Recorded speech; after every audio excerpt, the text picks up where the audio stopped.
Ini Daxa Pro Wireless 2 yang sebelum itu udah ada versi pertama tapi jauh lama banget lah.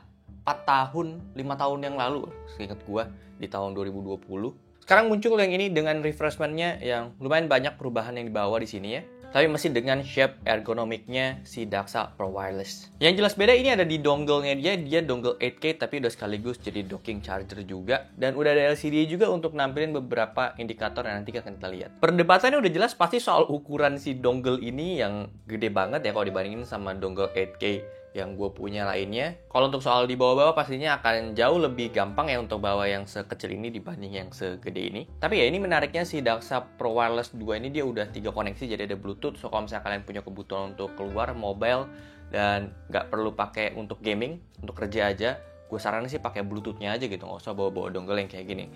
Biar aja dongle ini tuh ditaruh di setup kerja di rumah atau di kantor kalian yang udah fix di situ aja. Karena emang didesain kayak gitu sih ya si dongle-nya kita dikasih udah ada fit untuk ditempelin ke meja. Jadi ini bukan PTFE tapi dia kayak sejenis double tape gitu. Gampang juga sih nyopotnya jadi ya lumayan aja untuk ngejaga dia nggak gerak-gerak. Tentunya ini akan optimal banget kalau port USB kalian tuh udah support yang always on ya. Jadi walaupun PC atau laptop kalian mati, mouse itu tetap akan ngecharge gitu. Default dockingnya ini kasih display jam, tanggal, dan hari. Lo disynchronize dulu sama PC kita lewat app-nya dia.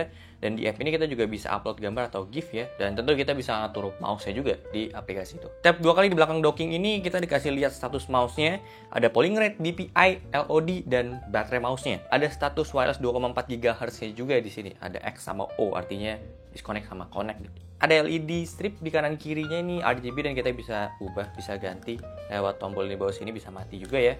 Tapi menurut gue akan jauh lebih oke aja sih kalau misalnya emang kalian tuh suka RGB banget ya, ini bisa diatur sekaligus lewat si softwarenya. By the way ini ada magnetnya ya, jadi kayak kalau mau ditaruh itu nggak terlalu yang harus dipas-pasin banget karena dia udah auto nempel gitu. Untuk bobot si mouse ini sih kita nggak bisa expect yang lightweight banget gitu, tapi gue tetap impress ya dengan komponen tambahan yang ada si charging dan ada magnet dalam ini. Dia bisa tetap kasih berat cuma di 60 gram aja. Dan untuk sebuah mouse ergonomik menurut gue ini masih sangat make sense. Dan surprisingly juga dia punya weight distribution itu bagus juga ya. Gue nggak ngira gitu. Gue kira akan condong berat di belakang banget.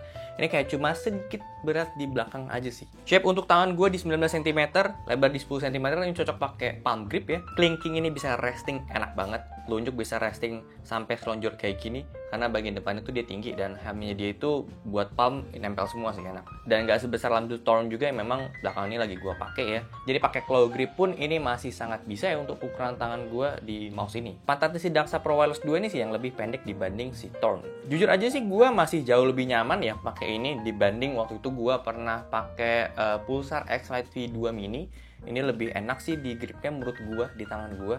Menurut gue mouse ini akan jauh lebih sempurna kalau coatingnya itu udah kayak beberapa mouse lokal lainnya juga yang kemarin udah kita pernah bahas. Coatingnya ini masih harus di upgrade lagi sih ya, karena gue pribadi sih masih terlalu licin rasanya walaupun kita memang dapat grip tape lagi gitu. Tapi gue adalah orang yang nggak pernah pakai grip tape, jarang sih waktu itu pernah. Tapi gue nggak nyaman ternyata, lebih suka nggak pakai grip tape gitu. Tapi bukan coating yang jelek gitu sih, coatingnya tetap bagus, tetap rapi. Tapi memang tren sekarang tuh yang gripnya tuh udah enak tanpa harus pakai grip tape lagi gitu, kayak udah grippy banget lah. Soal polling rate 8K ya gue udah sering banget bahas ya di PC gue untuk main game Apex Legends ada stuttering kalau pakai 8K.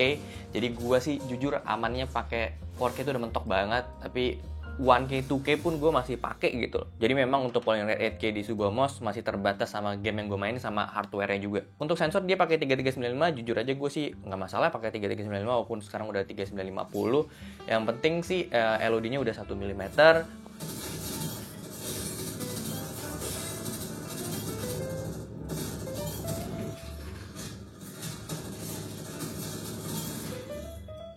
Untuk switch di sini dia pakai Huano Blue Shell transparent pink dot yang 80 juta klik. Untuk scroll wheel ini pakai F switch.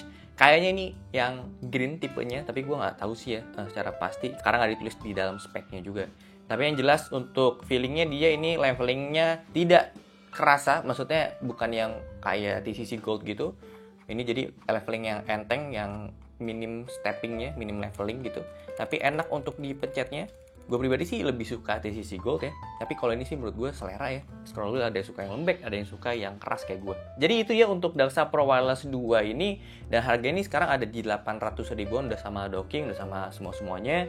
Menurut gue ini mouse yang punya shape yang cukup enak untuk sebuah mouse ergonomik, dan gue masih acceptable. Dan fitur dockingnya sih yang ngebantu banget biar kita itu nggak lupa nge-charge.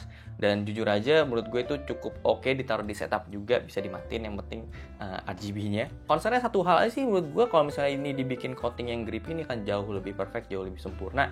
Tapi dengan semua fitur yang dikasih sama si mouse ini dan di harganya dia, ini cukup make sense ya. Jadi kalau tertarik produk ini udah gue taruh linknya di description box. So segitu aja video kali ini. Thank you banget udah nonton. Kalau suka boleh like, share, dan subscribe. Gue sampai jumpa di video selanjutnya. Terima kasih.